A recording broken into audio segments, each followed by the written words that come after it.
Ketika saya bisa hamil, ternyata saya tuh sering ketemu orang-orang yang bukan Katolik, misalnya Muslim, bahkan agama lain juga, Betani. Mereka nanyain saya bilang saya karena Katolik saya berdoa rosario. Yang Muslim ini, saya kan ketemu di bank gitu ya. Bank itu kan banyak orang ngobrol-ngobrol. Terus dia bilang, doanya seperti apa? Saya kasih doa Salam Maria itu dalam catatan, Pak. Saya bilang, kalau kamu percaya, kamu doakan ini, tapi tidak perlu pindah agama. Saya bilang, Bunda Maria akan selalu menolong setiap orang yang minta. Saya bilang, Pak, dia 6 tahun nggak punya anak, Pak. Terus setelah berapa bulan kemudian saya ketemu lagi, dia bilang, Bu, sini Bu, saya hamil. Saya bilang, emang kamu benar doain yang Salam Maria yang saya tulis? Dia bilang, iya, saya datang pagi, saya doa, siang saya doa, malam pulang kantor saya doa. Dia bilang kayak minum obat gitu. Tapi luar biasa. Jadi dia merasa dia ditolong oleh Bunda Maria, tapi dia nggak perlu pindah agama.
Saudara-saudari, salam jumpa kembali. Semoga Anda dalam keadaan sehat dan penuh berkat. Cara untuk mewujudkan tema kesejahteraan bersama bisa dilaksanakan dan dilakukan secara pribadi, secara berkelompok, secara berkomunitas, lewat lembaga, lewat organisasi, dan sebagainya. Nah, kali ini kita berjumpa dengan Ibu Afang. Ya, Ibu. Salam jumpa, Bu. Ya, salam jumpa juga, Pak. Apa kabar, Bu? Puji Tuhan, sehat. Luar biasa. Iya. Ibu Afang adalah koordinator komunitas Santo Leopold, komunitas basis Citra Garden. Apa sih yang dimaksud dengan komunitas Santo Leopold? Komunitas Santo Leopold adalah sekelompok orang-orang yang mempunyai semangat dan cara hidup seperti Santo Leopold, di mana kami bisa berkumpul bersama, berdoa bersama, beribadat bersama, dan kami juga melakukan pelayanan, mengunjungi orang-orang sakit, mengunjungi orang-orang lansia. Dan kadang-kadang orang-orang yang kami kunjungi itu juga mengalami sebuah perjumpaan dengan Tuhan. Keistimewaan atau teladan hidup yang istimewa dari Santo Leopold itu apa, Bu? Iya, Santo Leopold itu tentu foundernya Santo Fransiskus Assisi, di mana Santo Leopold ini juga bukan seorang santo yang pinter atau hebat sekali, tapi seorang santo yang rendah hati, yang sangat kuat kedekatannya dengan Tuhan.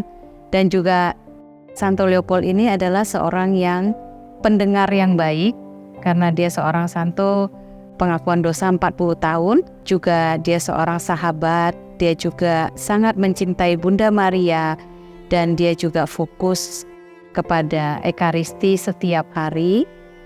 Bahkan Santo Leopold pernah berkaul bahwa sedetik pun dia tidak bisa jauh dari Tuhan. Jadi kalau sedetik pun dia jauh dari Tuhan, dia akan mengaku dosa. Nah, teladan Santo Leopold ini yang membuat kami juga meneladaninya gitu. Bu Afang boleh ceritakan nggak anggota-anggota atau orang-orang yang masuk sebagai anggota di komunitas Santo Leopold Citra Garden itu siapa aja mereka? Mereka yang tertarik dan istilahnya mau melakukan juga kunjungan-kunjungan atau pelayanan, dan kami terbuka untuk semuanya. Bahkan umur tidak utama karena kita bervariasi umurnya.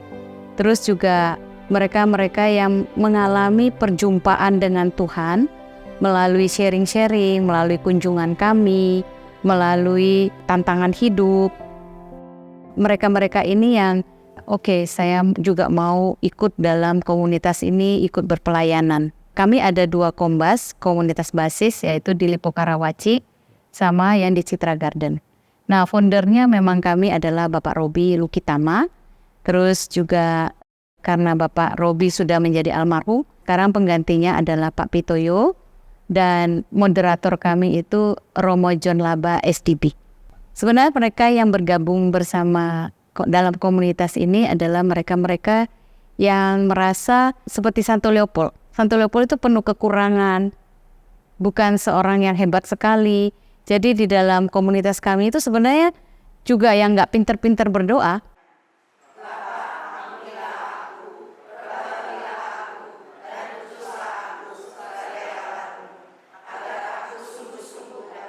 Tapi mereka itu melihat, oh berarti saya yang nggak pinter pun bisa dipakai oleh Tuhan, gitu. Nah, termasuk saya juga masuk komunitas ini udah lumayan cukup lama. Itu berawal dari saya dan suami saya bukan Katolik saat itu, saya Katolik. Kami pemberkatan secara beda agama. Di saat itu saya divonis nggak bisa punya anak. Sebelum saya mendapat tantangan masalah ini, saya dikenalkan dalam komunitas ini dan saya sering hadir dalam persekutuan doanya Pak Robi. Terus di saat itulah saya ada masalah, terus saya konseling. Saya disarankan saat itu, yaitu saya karena Afang Katolik, Pak Henry belum Katolik, mau nggak berdoa secara Katolik, dia bilang, yaitu Rosario. Akhirnya Pak Henry setuju dan sepakat. Dalam doa Rosario itu ditambah dengan novena Santo Leopold, terus juga doanya nggak usah minta anak katanya. Cukup bersyukur tiap hari dan mohon ampun. Tuhan tahu apa yang dibutuhkan. Puji Tuhan, kira-kira 8 bulan kami berdoa, kata Pak Robi sarankan dengan waktu yang sama. Misalnya janji sama Tuhan jam 10 malam, oke jam 10 malam. Dan kami lakukan. Ya, puji Tuhan dalam perjalanan saya kadang-kadang ngantuk, tapi Pak Henry selalu bilang, ayo kita belum doa, ayo kita belum doa. Nah, 8 bulan kemudian, puji Tuhan luar biasa, Tuhan hebat, saya positif hamil. Nah, waktu mau punya anak kedua, itu saya sebenarnya juga berdoa Tuhan, karena saya sulit dapat anak, saya mau punya anak kedua. Tapi Tuhan benar-benar mendengarkan, walaupun saya ada tantangan, yaitu pas saya hamil ke 3 bulan, itu saya kena campak rubella. Nah, harusnya anak itu harusnya dibuang, dikuret. Tapi saya minta sama dokter kasih saya kesempatan. Saya akhirnya minta doa Pak Pastor, minta doa suster, supaya saya bisa teruskan kehamilan. Puji Tuhan, anak itu lahir dengan normal. Jadi Tuhan menganugerahkan saya 2 hadiah luar biasa, yaitu 1 cowok, 1 cewek. Dan di sana itu pula lah yang membuat Pak Henry merasa, loh saya sudah ditolong terus loh sama Tuhan. Nah, melalui masalah di kantor, Pak Henry akhirnya minta Rosario bersama di Gereja Trinitas saat itu. Terus kami jalankan kira-kira 3 minggu, masalah kantornya itu selesai. Dan saat itulah Pak Henry minta belajar katekumen dan menjadi Katolik. Dan setelah menjadi Katolik, Pak Henry itu punya kerinduan untuk misa harian. Ternyata misa harian itu membuat kekuatan yang sangat luar biasa, sehingga kami bisa melalui itu banyak sekali tantangan-tantangan hidup yang kami lalui. Tapi saya percaya Tuhan selalu menyertai kita. Ketika saya bisa hamil, ternyata saya tuh sering ketemu orang-orang yang bukan Katolik, misalnya Muslim, agama lain juga Betani. Mereka nanyain saya bilang saya karena Katolik saya berdoa Rosario. Yang Muslim ini, saya kan ketemu di bank gitu ya. Bank itu kan banyak orang ngobrol-ngobrol. Terus saya bilang, doanya seperti apa? Saya kasih doa Salam Maria itu dalam catatan, Pak. Saya bilang kalau kamu percaya, kamu doakan ini, tapi tidak perlu pindah agama. Saya bilang, Bunda Maria akan selalu menolong setiap orang yang minta. Saya bilang, Pak dia 6 tahun gak punya anak Pak. Terus setelah berapa bulan kemudian saya ketemu lagi, dia bilang, Bu, sini Bu, saya hamil. Saya bilang, emang kamu benar doain yang Salam Maria yang saya tulis? Dia bilang, iya, saya datang pagi, saya doa, siang saya doa, pulang kantor saya doa. Dia bilang kayak minum obat gitu. Tapi luar biasa. Jadi dia merasa dia ditolong oleh Bunda Maria, tapi dia nggak perlu pindah agama. Jadi saya merasakan bahwa iman saya tuh makin bertumbuh melalui komunitas ini.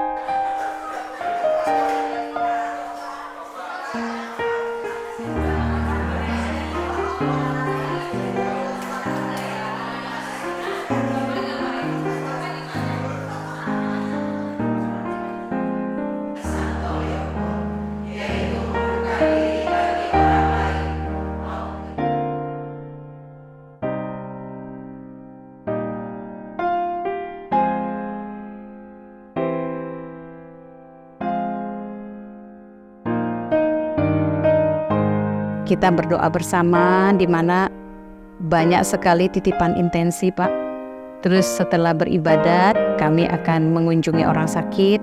Terus sesudah itu yang sakit maupun yang lansia yang minta didoakan. Terus juga kami ada misa sebulan sekali. Terus kami juga ada firman dan doa. Terus kami ada retret setahun sekali, serta kami juga ada ziarah. Kami kebetulan pas saat pandemi, kami tidak bisa berkumpul, kami tidak bisa kemana-mana, kami berdoa melalui Zoom. Di saat itu ada satu ide untuk mengadakan sebuah gerakan, yaitu gerakan 5R2I, 5 roti 2 ikan, itu memberikan makan siang untuk teman-teman di luar sana yang sedang bekerja. Entah itu supir taksi, entah itu siapapun yang di jalanan, itu untuk memberi mereka makan nasi bungkus. Jadi kami mencari juga orang-orang yang jualan tidak laku, Pak. Jadi kami menolong dua pihak. Jadi misalnya dia bilang, oh kami biasa dia jualan makanan tapi nggak laku karena pandemi, waktu itu kan PSBB. Jadi kita akan membeli makanan dia, bikin lebih proper dikit, tadinya 10.000 sekarang lebih 15.000 supaya ada dagingnya atau ayamnya. Terus itu dibikin, terus kami akan ada beberapa tangan-tangan yang dikirim oleh Tuhan untuk menyalurkan, Pak.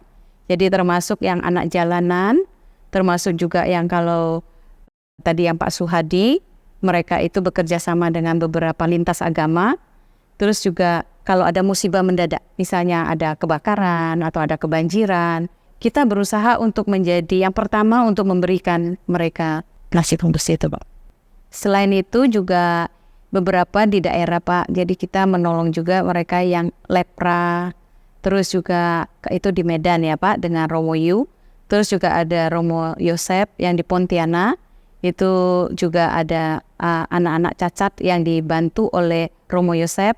Dan juga beberapa teman-teman di daerah, mereka juga membantu kami menyalurkan untuk makanan ini. Tapi kalau yang untuk kayak lepra, kita tuh sembako. Terus kalau yang kayak Romo Yosep, itu bentukannya tuh lebih kepada medis, barang-barang medis, Pak. Nah, termasuk waktu COVID itu, banyak sekali kan obat-obatan nggak tersalurkan, Pak. Nah, saya kebetulan dari Pak Suhadi itu banyak kenalan yang bisa menyalurkan obat-obatan COVID, Pak. Jadi kita kirim berapa paket waktu itu ke Pontianak juga gitu.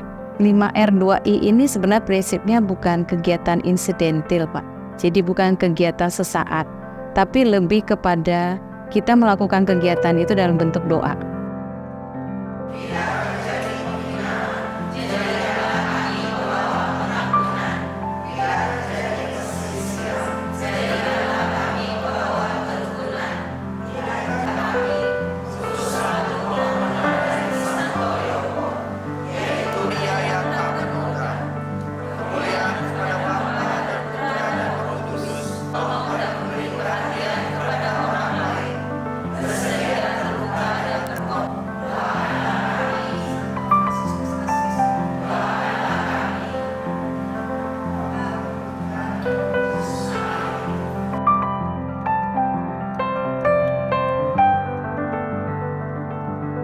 Bagaimana caranya supaya gerakan-gerakan ini diketahui oleh banyak orang sehingga orang yang membutuhkan itu gampang untuk menghubungi anggota komunitas Santo Leopold, apa yang dilakukan Bu?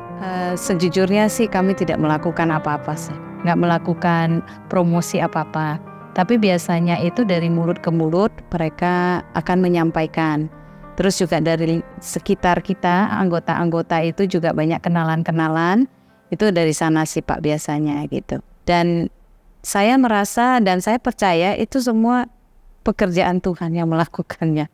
Kami tidak melakukan apa-apa, kami cuma menjadi alatnya aja.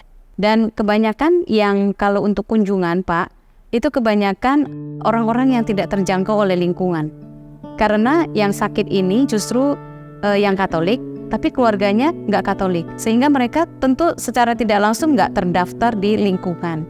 Nah, orang-orang seperti ini yang dikirim oleh Tuhan kepada kita. Jadi misalnya kayak contohnya, ada seorang anak muda yang kena virus otak, terus dia baru pulang dari Melbourne, itu minta didoakan dan kami doakan, dan itu anak itu cuman Katolik sendiri.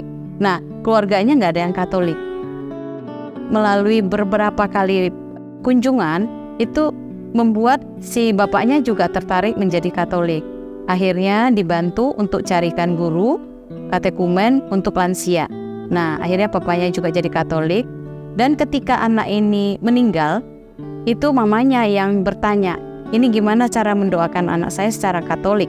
Akhirnya saya jelaskan bahwa itu doanya 40 hari, kalau bisa hadir dalam misa, kasih intensi doa. Terus mamanya hadir dalam misa setiap hari selama 40 hari. Dan bahkan ditambah, katanya boleh nggak sampai 100 hari? Saya bilang boleh banget. Tapi setiap selesai misa, ibu itu bertanya sama Romo. Sehingga akhirnya dia belajar katekumen juga. Dan sekeluarga ini menjadi Katolik. Selain yang seperti ini juga kayak yang terbaru, Oma, yang dimana keluarganya itu nggak ada yang Katolik, omanya yang justru yang Katolik. Nah, kemarin itu kami kunjungan ke rumah sakit. Memang kondisi Oma udah agak parah, jadi dia kami bertanya apakah sudah dapat niat suci, katanya sudah rekonsiliasi sama keluarga. Kebetulan anak berempat itu kumpul Pak. Terus akhirnya mereka bilang kami sudah rekonsiliasi. Oke, kalau ini mama sudah ikhlas mau pergi, katanya gitu. Oke, kalau gitu kita doa ya, doa tiga doa indah itu. Besokannya meninggal Pak dengan damai. Ada lagi yang anak kecil kena kanker otak Pak, itu datang dari Medan. Itu dia tiba-tiba mimpi gambar Bunda Maria sama Yesus. Sebenarnya dia tidak tahu itu siapa, karena keluarga semuanya Buddha. Nah, anak ini cuma kasih tahu bahwa ada seorang perempuan cantik, warna baju putih, bercahaya, dan juga satu kayak Yesus gitu. Akhirnya mamanya kasih lihat foto, benar katanya. Saya mau dibaptis jadi Katolik. Jadi saat itu dia bingung mencari Romo di mana karena dia di Jakarta. Akhirnya dia melalui salah satu teman kami, dia bilang minta dibaptis secara darurat. Karena permintaan ini anak ini udah agak sedikit kritis saat itu. Jadi kita akan jalankan juga walaupun malam hari. Nah, setelah dibaptis, besokannya dia lebih seger. Akhirnya dia bisa pulang ke Medan, dan di sanalah dia melakukan surat menyurat dibereskan. Terus dia terima komuni, untuk melakukan terima komuni pertama. Sesudah itu baru dia meninggal dengan damai Pak. Kadang-kadang saya juga terpesona dengan Tuhan bahwa semua yang terjadi itu dan semua yang disiapkan itu saya sendiri juga nggak paham. Tapi saya jalanin yang dulu Pak Robi pernah ngomong, udah dablek aja, jalanin aja, ya dan amin aja jalanin gitu. Memang dalam perjalanan itu saya kadang-kadang bisa, waktu itu bisa up and down. Oh, kalau gitu saya aktif di lingkungan aja ya gitu. Dalam komunitas ternyata banyak tantangan-tantangan. Di awal sekali itu tantangannya banyak sekali Pak. Tapi ternyata waktu itu moderator kami Romo Ludo CICM, dia bilang tenang-tenang mendayu katanya gitu. Jalan saja, gak usah dipikirkan. Terus ada satu Romo lagi yang mengatakan kalau itu memang roh dari Tuhan, dia akan terus aja ada katanya gitu. Jadi nggak mungkin bisa dipadamkan katanya gitu. Jadi awalnya kan memang rumah saya dijadikan tempat base camp aja sih sebenarnya Pak, untuk sekretariatnya komunitas. Ya, tapi itu kan banyak tantangan-tantangan Pak. Nah, tantangan-tantangan awal tuh karena Pak Henry juga baru awal jadi Katolik gitu. Jadi pasti ada pembicaraan bahwa oh baru Katolik kok sudah buka rumah doa atau komunitas gitu Pak. Tapi enggak, sebenarnya buat saya itu asahan dari Tuhan sih Pak gitu. Saya juga bersyukur karena keluarga mensupport saya, suami, anak-anak sangat support. Bahkan Pak Henry itu nama baptisnya Leopold Pak.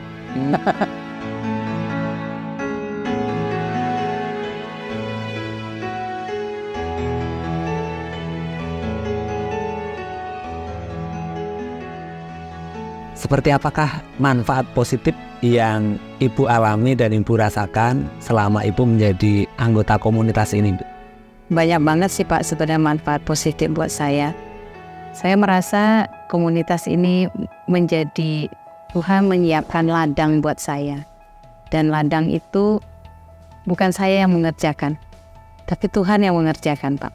Semuanya Tuhan yang mengerjakan, Tuhan yang menyiapkan. Saya cuman alatnya saja, dan saya cuma siap dengan ya dan amin dengan segala kekurangan saya. Kita juga akan menyimak 3 kesaksian yang diberikan oleh 3 orang anggota dari komunitas Santo Leopold ini. Saya jadi lebih berani mendoakan. Saya lebih terbuka untuk menerima semua luka-luka. Yang tadinya saya itu orang yang tidak pernah berani untuk berdoa, menjadi berkembang. sehingga saya juga bisa mendoakan keluarga saya, anak-anak saya. Bersedia mengampuni, bersedia mendoakan. Di situ saya nangis dan akhirnya saya sadar ini komunitas yang memang benar-benar Tuhan peruntukkan untuk saya. Lebih sabar, lebih tenang. Anggotanya tidak pernah egois, saling membantu, saling menolong. Sama sekali mereka teman-teman nggak ada membeda-bedakan. Saling mendukung satu sama lain, saling menguatkan apapun yang terjadi. Dalam komunitas Santo Leopold memuji Tuhan dan melayani sesama. Kita tetap bisa komitmen, tetap setia, dan saya percaya Tuhan selalu menyertai. Amin, Ya. Ibu. Sebelum kita undur diri, kita akan menyimak butir-butir peneguhan yang akan disampaikan oleh salah seorang romo berikut ini. Saudara-saudara yang terkasih, Bu Afang dan komunitas ini menjadikan Santo Leopold sebagai contoh teladan bagaimana ajaran Yesus diwujudkan. Tekun berdoa, sederhana dalam membawakan diri, dan siap sedia menolong adalah contoh dari teladan hidup Santo Leopold. Semangat hidup Santo Leopold menjadikan anggota komunitas siap untuk menjadi pelayan bagi sesamanya. Semoga kita dapat mencari banyak cara untuk semakin terlibat dalam upaya membangun kesejahteraan bersama sesuai dengan kemampuan kita masing-masing. Tuhan memberkati setiap niat baik Anda semua.